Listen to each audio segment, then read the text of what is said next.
I'm Jule Harle. In this Alaska Pack Raft School episode, I'm talking about PPE. That's personal protective equipment.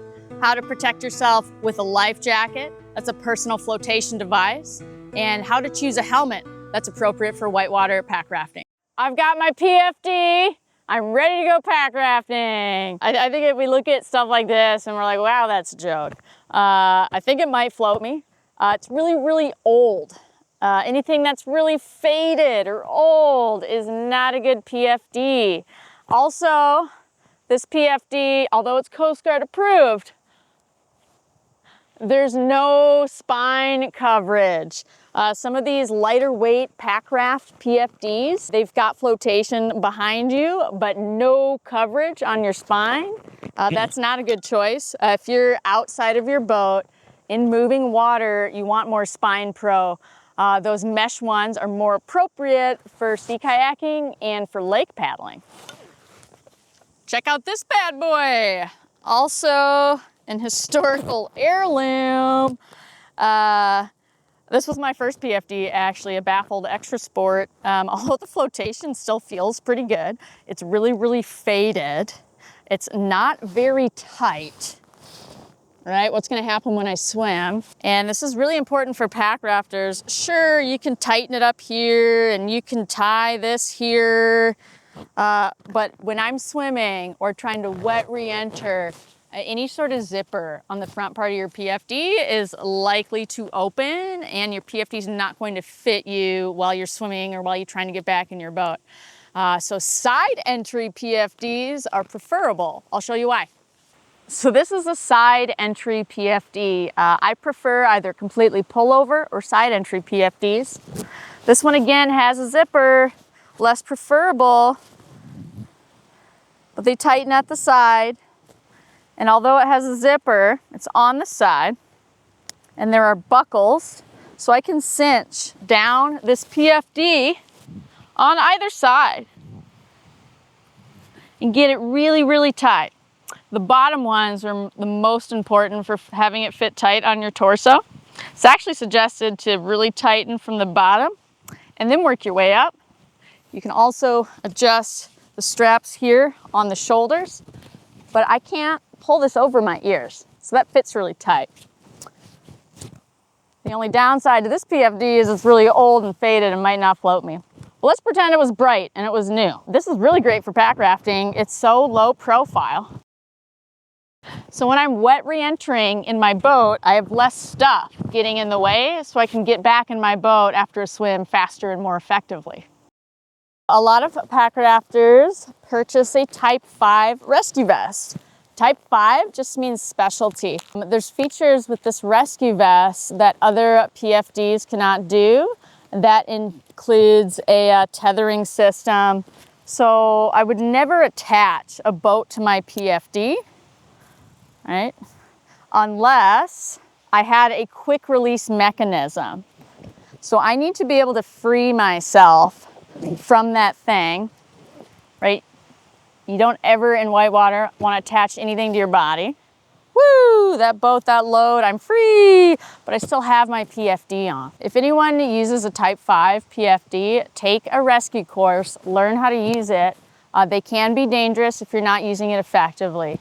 So there's all sorts of swiftwater rescue techniques and rescue tricks you can do with this PFD if you know how it works and if you know how to use it. So if you choose a Type 5 PFD, make sure to get training in it, make sure it fits you, and go practice a wet exit, wet re-entry, and make sure it does not get in the way of you getting back in your boat. The irony of having a rescue vest, right? And if having a rescue vest means you can't rescue yourself, you're less of an asset to the team. Whatever PFD you choose, make sure it has a whistle. Whistles save lives. It should touch your mouth. You'll be able to grab it with one hand so you can signal accordingly to your team. And if you're using throw rope, make sure you have a knife accessible on the outside or that you can grab quickly inside of your PFD. Helmet choice, oftentimes the last, but actually one of the most important parts of PPE, personal protective equipment that pack rafters get, is their helmet. Well, when do you wear a helmet? Anytime you're on moving water, right? So lake paddling, ocean paddling, you might not see people wear helmets unless they're like surfing ocean waves or there's rock or overhead hazard involved with the areas they're paddling. But even if it's grade 1 and 2, pack rafters should have a helmet on their head. Myself included, when pack rafting was originally an add-on sport, right, we were trying to use our bike helmets and our climbing helmets and double them up as river helmets. I think that's why we weren't taken super seriously when we got things going. However, for whitewater pack rafting, we need a whitewater specific helmet. Here's why. Bike helmets and climbing helmets, these are one-hit wonders. So this styrofoam in the climbing helmet or bike helmet is meant to like explode or implode, so you can hit your head one time. I've hit my head multiple times in one swim or on a river trip. Unfortunate, but it happens. So bike helmets are light, but they're not good enough for whitewater. Climbing helmets, similar, but also climbing helmets, even if they're great climbing helmets, right, the overhead hazard comes from above, rock falling. Where climbing helmets, you can have impact from anywhere on your head. So bike helmets, climbing helmets, not acceptable. This helmet actually, it's got a GoPro mount on it, so still not acceptable. But this is a hardware, like a construction style helmet, which is also not acceptable for whitewater use. Again, it's a one-hit wonder, and it has limited directions of impact rating. There's lots of styles of whitewater helmets out there. The helmet you buy might depend on the size of your head and what's comfortable. Having a comfortable helmet's important because it ensures you're going to wear it all day on the river. It also ensures you're not going to unclip the buckle. So right, the helmet only works if the buckle's clipped. My rule of thumb with life jackets and with helmets, let's keep safety gear all the way on or all the way off. So I have my helmet all the way on. It's got good fit. I cannot squeeze or wiggle more than 2 fingers underneath here.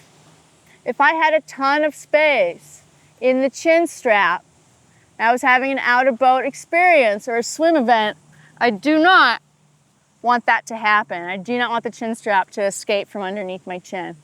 So I'll keep this really tight. Also great fit tips, so there's less wiggle from either side to side or forward and back, is having the plastic adjustment component just under your ear. If it's really high up or really low down, it's gonna be less comfortable. Another reason why I like this helmet is it has a brim. This is for a little bit of sun protection, but really if there's water going over my head, like when I'm holding a rescue rope or in a crazy swim event, I have more of an airway. Some whitewater helmets, they have a flat lip. So there's no lip, even a little bit. Right? It's not for sun protection. It's meant to deflect water away from your airway. That's really great. A little kind of aftermarket thing I did with this helmet too is it had a really big loop because I have a smaller size head.